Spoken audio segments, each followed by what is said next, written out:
Hey y'all, welcome back to Sharon's Nail Boutique. If you're new here, why not just go for it and hit that subscribe button, and at the end, if you like this video, smash that like button as well. These are the nails that we did in this video. I freaking love how they came out. So we're gonna start by spraying my client's beautiful hands and pushing back all 10 cuticles. Let me know what you think of this angle, guys. I really need to know because I'm trying out all different types of angles in my room. Just seeing what works, what doesn't, what's better, what's more visible. Like, I don't know, because like I think too, like an aerial shot just downward on the nails would probably be best the way I had it before, just because it doesn't really interfere with the way I'm sitting or anything like that. So we're just gonna finish pushing back all of those back, getting the cuticle bit and removing any last bit of cuticle, removing the shine from the nail plate with my 100-150 grit hand file, and then going in with my extra long pre-pinched square tips that I got from Amazon. I will leave the link for these in the description index below. These tips are amazing, guys. The only thing is they are pre-pinched, okay? They are square. They are a little on the thicker side, so you want to make sure that you blend these and cut them accordingly. If your client does not want square nails, you want to make sure that you cut the edges of these off and bring them in somewhat. Now, my client wanted the pre-pinched square look, so all we did was perfect the sides and flatten the free edge very straight. And then I blended these. See how I'm blending them right at where I glued them? That's because you do not want to come in with your acrylic and have this massive ledge to come up over. Also, it just makes it way neater looking. The blend line is a lot more seamless. Like, you don't want that big ledge. And also it affects the color. Like, if you go in with your bead over that big ledge, it'll almost make it like translucent right there somewhat. So I'm just coming in now with my Mia Secret clear acrylic polymer and using my Mia Secret MMA free violet monomer to pick up my bead. So we're just doing a thin wash of this clear acrylic, because we are going to be coming in and building these nails up using our Mia Secret Cover Peach. And we're not gonna be capping them. So we're literally building the entirety of the nail using our Cover Peach by Mia Secret. Now, this is a core cover powder, so it does not need to be capped. I mean, if you wanna cap it to save on color, and you're doing like a particular design using glitter or whatever and it needs to be capped, then that's one thing. But my design does not come till the very end, and I'm using gel polish to paint it on. So I'm just using my number 14 pinched holographic handle brush. This is such a pretty brush. It has that natural like point that it comes to because it's pre-pinched. I love using brushes like this, especially around the cuticle area. It just makes it that much easier. So yeah, let me know what you guys think of these tips. I'm gonna leave the link for these in the description index below. I'm not crazy about, if you look, see how where I glued the tips on, see how it's got like that shadowy white mark? That happens from using the Manicure glue. Why is Manicure super glue, like why does it do that with the fumes from the glue? Like, why does it change the tip color like from the clear see-through to like this whitish stress look? Like, it makes it almost like where it's like breaking. I don't know, it's probably because of the fumes, obviously, like melting through the plastic, but it's just weird that Mia Secret's glue does that, because it's not a good look. If you're going for a glass tip nail and you've just glued your tips on, you're gonna have that shadowy white chalky look because the glue fumes are melting the plastic or whatever. So I'm just going in with the small wettish beads pushing those into place and then kind of just lightly pulling the rest of it down. And I do a few nails. I do this hand and then I go right into the artwork and painting, because literally all 10 nails are just a full nude nail. So obviously you don't need to see all 10 nails of me doing the same color. It's not like I did any design or anything like that. So just making sure that I have enough product too at that free edge. You don't want to have too thin of a free edge, because obviously like your nails would pretty much snap. So just making sure that I have a good amount of product on this nail, making sure that it's even and that it looks good. I think it looks good from all of the angles. So I move on to the ring finger and I start pretty much at the free edge with my first bead. Then I come in with another bead. I usually use like the 3 or 4 bead method on nails like this, especially if it's hot, which it was this day, because you don't want to be doing a 1 ball method and it set up on you before you even get to the bottom of the tip.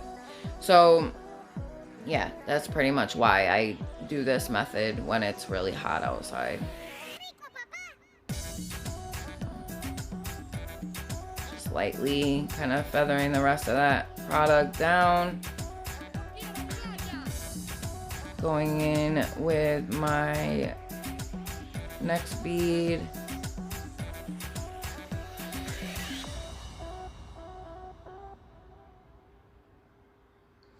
And this will be the cuticle bead here. Placing it up and around.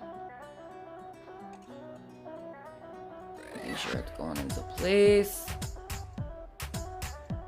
If you want to get your nails perfect, I would suggest definitely working in small increments like that. And then I come in with another cuticle bead placement and just perfect that. And pull the rest down, and then I'll add some to that free edge to blend it back into that next bead. And I do need to add a little to that side there because it's like see-through. Excuse me. But yeah, for the most part, it's pretty much you get my drift, like doing full nails of the nude, and then we're gonna come in and draw our Frenchies and our different designs on top of those colors. I actually had to make a blue because I don't have a true like royal blue gel polish. So I had to take my neon blue pigment and mix it with some clear gel polish, like top coat. And then I used a little white to give it base. And yeah, that's how I got my royal blue here. I made it myself. I love making my own colors though. There's so many colors that you can make using the primary color wheel. So moving on now to the middle finger, just going in with that first bead at the free edge, like so. Pulling off any excess.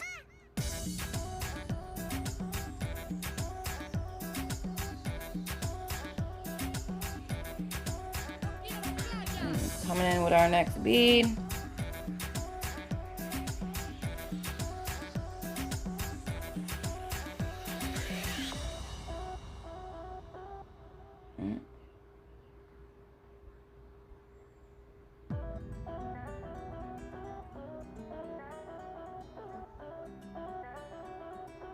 Okay.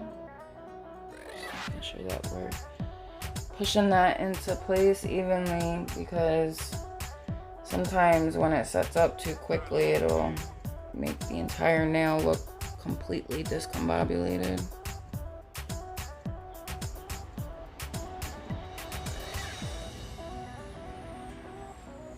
And we're gonna come in with our cuticle bead. Making sure we're being careful about the placement. Making sure that we're letting gravity take over.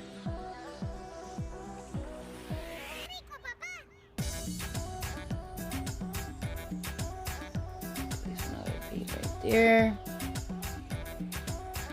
Blend it, make sure it makes the nail even. Fills in that dip we had there. Add a little more because it's still uneven.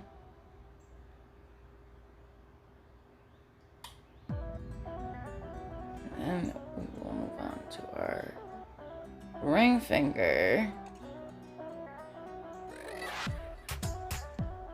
Once we're happy with the way this finger looks,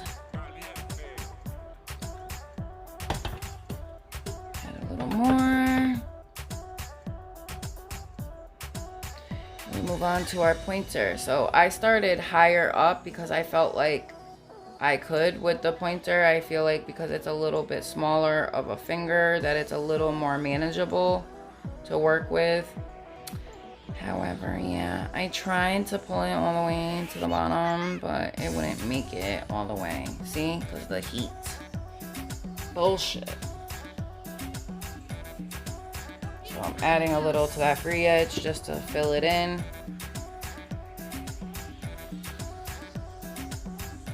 And then I'll add beads up top. But I need to finish the free edge area first. Then I come in with my cuticle bead. Perfect. Now you see how when you work in like smaller bead, like they just kind of naturally flow together, like each one. And you don't have to really, it's working smarter, not harder. So when you're working in smaller, more manageable beads, right? Naturally your nail is just gonna kind of take shape on its own. You don't need to do a whole lot, you know. It does, the product pretty much wants to do the work for you. As long as you're holding your hand on that downward angle, it's gonna naturally just fall into place on its own.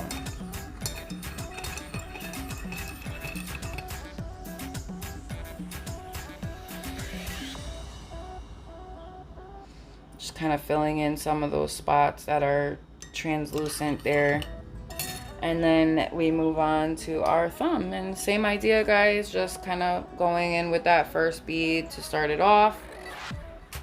And we'll finish that same way I did with the other ones.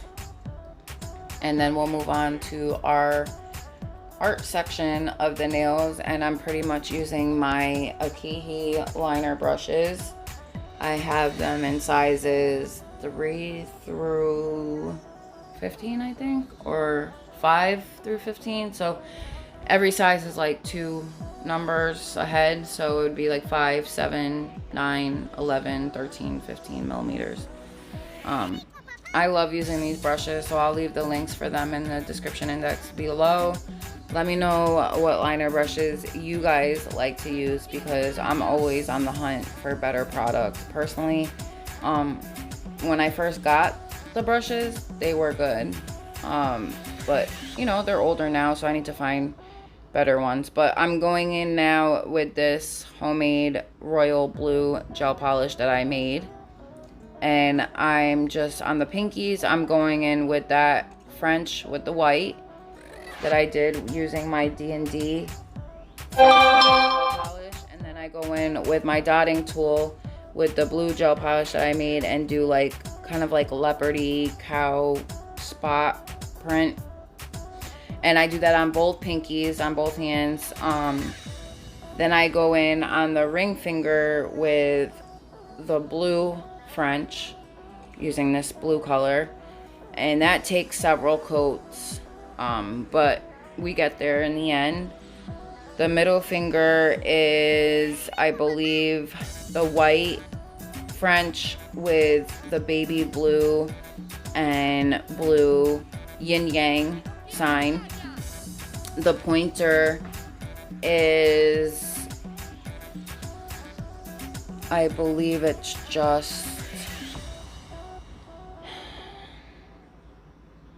I'm trying to remember the pointer. I think the pointer is the white French as well. And the thumbs are, I think the thumbs are the white French too. Oh no, the pointers are the baby blue French.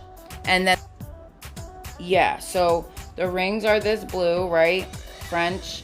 And then the middle is the white French with the yin yang sign split onto it. So one side is baby blue and the other side is the dark blue. But I did white as a base so that those colors would stand out more. And then the pointer is the baby blue French. And the thumbs are back to the white French with the baby blue spots. So yeah, that's what we did for art. I wasn't able to, my phone actually died once we got to past the middle finger, I think. So that's why I'm explaining to you now. I'm just kind of filling this in and then doing the line, bringing the line down so I have that part filled in. So now I'll do the French line itself, which is not, this is not a hard process to do, guys. Just practice, practice, practice. That's all you got to do is practice. Getting your hand where it's not shaky, you know, that's going to be the hardest thing.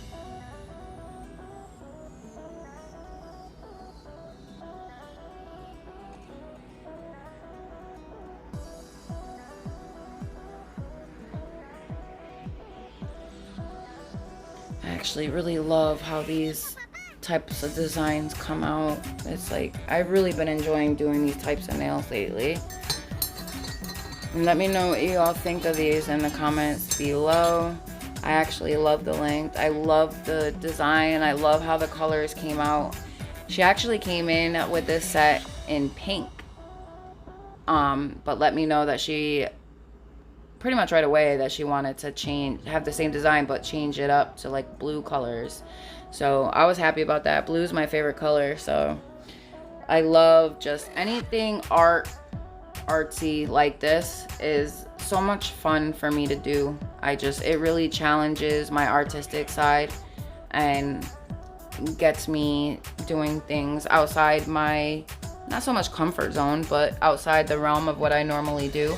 So I thoroughly enjoy that and encourage anyone that gets their nails done by me to come in with a challenging set of nails, because I love a challenge. I love the artistic side of, you know, you never know what you're actually capable of until your client comes in with something like this and you're like totally just blown away with how good it came out, you know. So I'm just filling in every time it comes out. It needs a new layer, and then it's weird because I don't know if it was like curing properly, because I kept getting like these little rolly bits that were like almost kind of like, you know how your coffee, like if it sits it gets like a film over it. They're kind of like that a little bit. So obviously it wasn't curing all the way, but that's why at that last coat that I did, I basically took the nail and then just like almost like a UV gel, like filled it in, like colored it in a little more loosely, like a little more product, a little more wet, and just filled in the color in its entirety. I'll show you when I come in with that coat. But isn't that blue so pretty? I think it came out really dope.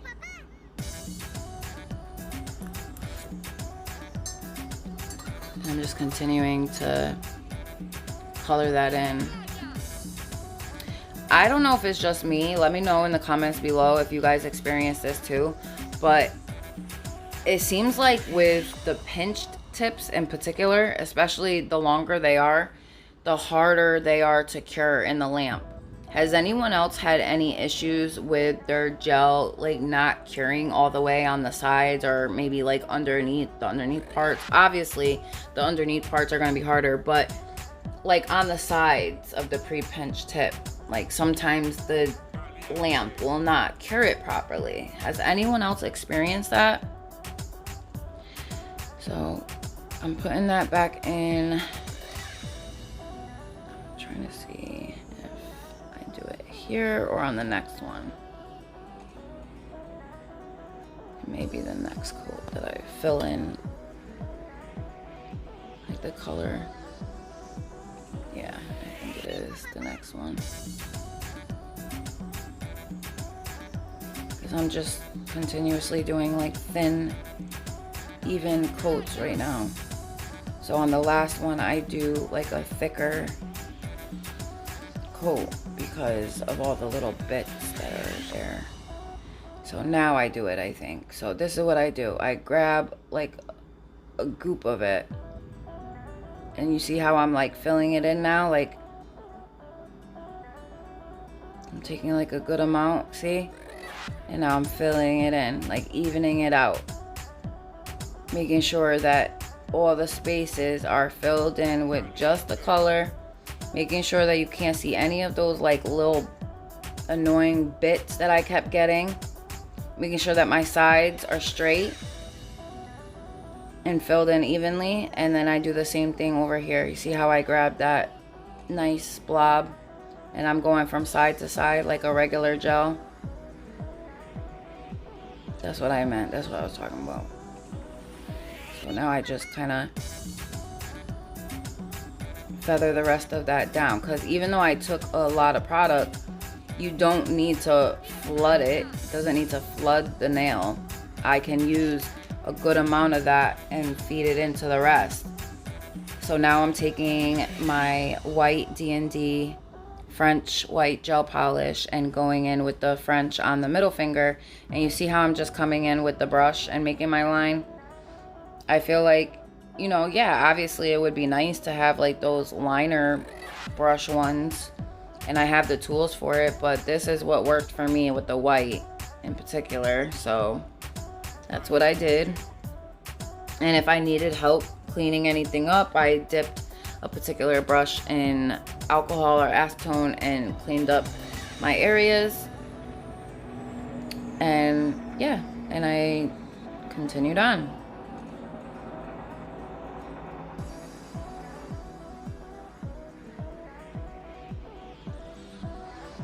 A little gel on that nail, so I had to take it off. So yeah, I keep doing this from finger to finger. The middle ones, that's where the yin yang sign is gonna be. So we're literally just doing the base white so that the color has something to make it more defined. Like when you do color over a white background, it just makes it stand out more, you know, because it gives it a solid painted background to make it stand out more. That's all. So just making sure that I get that nice and even before I do my yin yang sign. And now I'm coming in with the baby blue French on the pointer, and that process also repeats itself on the other side. I love this color. This is actually from my Gershon macaron pastel gel polish set, which I also got from Amazon, and I will leave in the description index below for you all as well. This color is just everything. The pastel colors I got from Gershon are just, they're so pretty. The coloring, the pigment in them is literally like first coat. You could paint one coat and get away with that and be fine. So I really hope that you guys enjoyed watching this set. If you have any suggestions, anything else you'd like to see in particular, any comments, questions, concerns, whatever it may be, let me know in the comments below. If you're new here and you haven't decided to subscribe yet, please go ahead and do so. I mean, you might as well. If you've sat and watched this far in, you're very patient with me, and I appreciate that. And I would love to have you as a subscriber, especially if you sat through my whole entire video. I mean, you got to. But I love you guys all so much. To all my existing subbies, thank you so much for continuing to be here and support my crazy ass. So yeah, here's to 1,000, guys. We're almost there. All right, I'll see you on my next one. Love y'all so much. Bye.